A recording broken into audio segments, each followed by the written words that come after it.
ಬೆಂಗಳೂರು ನಗರದ ಹಲವು ಕಡೆ ಧಾರಾಕಾರ ಮಳೆಯಾಗಿದೆ. Majestic, town hall, Seshadripuram, Chamarajpet, Shivajinagar, freedom park, Gandhinagar, Rajajinagar, corporation, ಹಾಗೆ ಕೆಆರ್ ಮಾರ್ಕೆಟ್, ಚಿಕ್ಕಪೇಟೆ, ವಿಜಯನಗರ ಇಲ್ಲೆಲ್ಲವೂ ಕೂಡ ಧಾರಾಕಾರ ಮಳೆಯಾಗಿದೆ. ಮಳೆಯಿಂದಾಗಿ ಟ್ರಾಫಿಕ್ ಜಾಮ್ ಉಂಟಾಗ್ತಾ ಇದೆ. ವಾಹನ ಸವಾರರು ಪರದಾಡ್ತಾ ಇದ್ದಾರೆ. ಧಾರಾಕಾರ ಮಳೆ ಸುರಿದಿರೋದ್ರಿಂದ ರಸ್ತೆಗಳು ಕೆರೆ ರೀತಿಯಾಗಿದೆ. ರಸ್ತೆಯಲ್ಲಿ ನೀರು ನಿಂತಿರೋದ್ರಿಂದ ವಾಹನ ಸವಾರರು ಪರದಾಡ್ತಾ ಇದ್ದಾರೆ. ಫ್ಲೈಓವರ್ ಹಾಗೆ ಸ್ಕೈ ವಾಕ್ ಕೆಳಗೆ ಆಶ್ರಯ ಪಡೀತಾ ಇದ್ದಾರೆ ಬೈಕ್ ಸವಾರರು. ಸಂಜೆ ಆಗ್ತಾ ಇದ್ದ ಹಾಗೆ ಜೋರಾಗಿ ಮಳೆ ಸುರಿದಿದೆ ಬೆಂಗಳೂರಿನ ವಿವಿಧ ಭಾಗಗಳಲ್ಲಿ. Shivajinagar, freedom park, Gandhinagar, corporation, KR market ಈ ಭಾಗಗಳಲ್ಲಿ ಯಾವ ರೀತಿಯಾಗಿ ಸಮಸ್ಯೆಗಳಾಗ್ತಾ ಇದೆ ಅನ್ನೋದನ್ನ ನಾವು ತೋರಿಸ್ತಾ ಇದ್ವಿ. ನೀವು ಗಮನಿಸ್ತಾ ಇರೋದು ಕೆಆರ್ ಮಾರ್ಕೆಟ್ ಬೆಂಗಳೂರಿನ ದೃಶ್ಯ. ಟ್ರಾಫಿಕ್ ಸಮಸ್ಯೆ ಹೆಚ್ಚಾಗಿ ಕಂಡು ಬರ್ತಾ ಇದೆ. ರಾಜ್ಯದ ಹಲವು ಜಿಲ್ಲೆಗಳಲ್ಲಿ ಮಳೆಯ ಆರ್ಭಟ ಜೋರಾಗಿದೆ. ರಾಯಚೂರಿನಲ್ಲಂತೂ ವರ್ಷಧಾರೆಗೆ ಅಧ್ವಾನ ಅವಾಂತರಗಳೇ ಕಂಡು ಬರ್ತಾ ಇದೆ. ಬೆಂಗಳೂರಿನಲ್ಲಿ ಯಾವುದೇ ಕ್ಷಣದಲ್ಲಿ ವರುಣ ಆರ್ಭಟ ಜೋರಾಗಲಿದೆ. ಬೀದರ್ನಲ್ಲಿ ಮಳೆ ಕೊರತೆ ರೈತರ ನೆಮ್ಮದಿ ಕೆಡಿಸಿದೆ.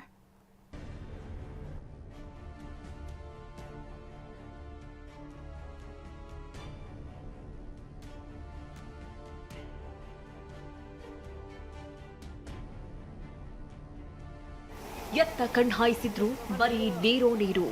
ಒಂದೇ ಒಂದು ಮಳೆಗೆ ತುಂಬಿ ಹರಿತಾ ಇರೋ ಹಳ್ಳ ಕೊಳ್ಳಗಳು, ಮುಳುಗಿ ಹೋಗಿರುವ ಸೇತುವೆ, ಜಮೀನಲ್ಲಿ ನಿಂತಿರುವ ನೀರು, ಮನೆಯೊಳಗೆ ನುಗ್ಗಿರುವ ನೀರು ಹೊರಹಾಕಲು ಹರಸಾಹಸ ಪಡ್ತಾ ಇರೋ ಮಹಿಳೆ, ರಸ್ತೆ ದಾಟಲು ಪರದಾಡ್ತಾ ಇರೋ ವಾಹನ ಸವಾರರು, ಪಾದಾಚಾರಿಗಳು.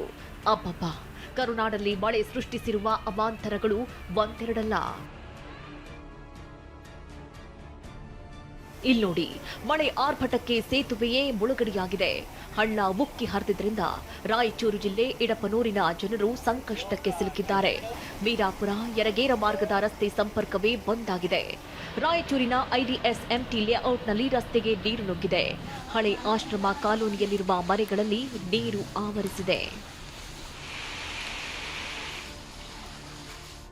ಹಳ್ಳ ತುಂಬಿದ್ರಿಂದ ಅಕ್ಕಪಕ್ಕದ ಜಮೀನುಗಳಿಗೆ ನೀರು ನುಗ್ಗಿದೆ. ಇತ್ತೀಚೆಗೆ ಬಿತ್ತನೆ ಮಾಡಿದ್ದ ಜಮೀನು ಸಂಪೂರ್ಣ ಜಲಾವೃತಗೊಂಡಿದೆ. ಇನ್ನು ಈ ದೃಶ್ಯ ನೋಡಿ, ತಗ್ಗು ಪ್ರದೇಶದಲ್ಲಿರುವ ರಸ್ತೆಯಲ್ಲಿ ನೀರು ನಿಂತಿದೆ. ವಾಹನ ಸವಾರರು ಪರದಾಡ್ತಾ ಇದ್ದಾರೆ.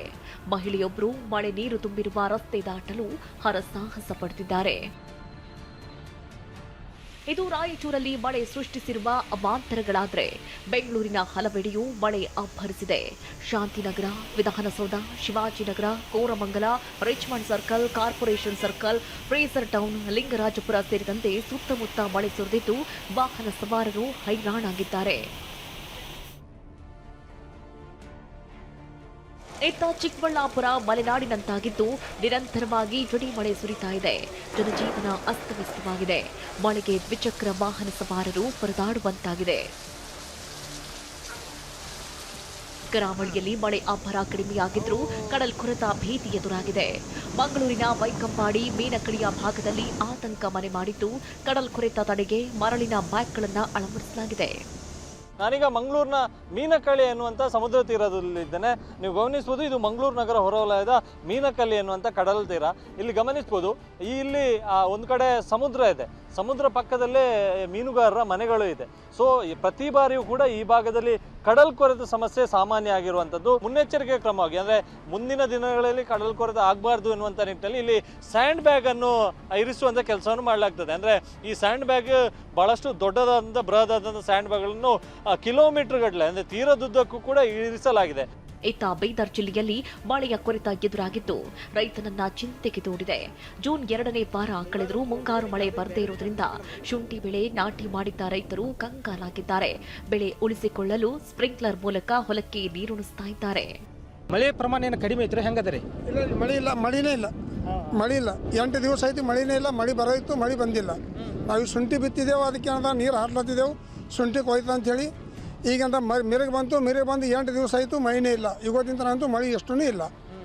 ಅದಕ್ಕಾಗಿ ನಾವು ಇದು ಶುಂಠಿ ಬೆಳೆ ಬಚ್ಚಿಸ್ಬೇಕಂತ ಸ್ಪ್ರಿಂಕ್ಲರ್ ಮೂಲಕ ನೀರು ಹಾರ್ಲತ್ತಿದ್ದೆವು. ಮಳೆ ತಡ ಆಯಿತು ಅಂದ್ರೆ 100% ಬೆಳೆ ಆಗೋದು 130% ಬೆಳೆ ಆಗಂಗಿಲ್ಲ.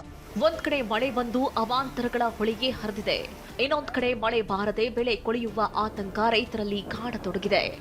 ಇನ್ನೊಂದೆಡೆ ಬೆಳೆ ಬಿತ್ತನೆಗೆ ಗೊಬ್ಬರದ ಸಮಸ್ಯೆ ಎದುರಾಗಿ ಹಲವೆಡೆ ಪ್ರತಿಭಟನೆಗಳ ಕಹಳೆ ಮೊಳಗ್ತಾ ಇದೆ. Bureau report, TV9.